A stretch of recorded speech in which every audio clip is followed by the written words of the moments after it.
Do you ever wonder how people take care of their parrots or parakeets? Well, do you want to find out?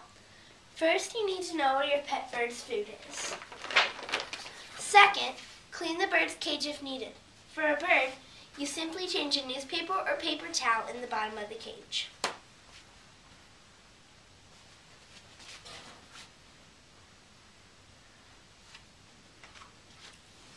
Then, add some food to the food bowl. Fill it about halfway.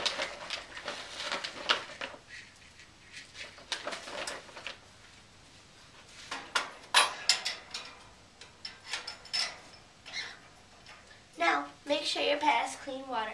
Put new water in the bowl instead of the dirty water. Fill it about halfway too.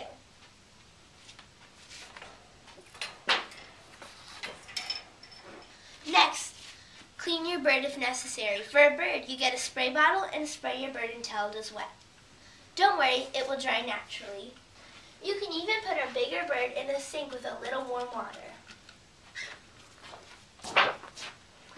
Finally, you can play with your pet.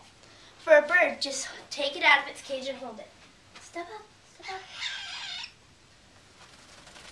Now, you know how easy it is for people to have pet birds. They aren't that hard to take care of.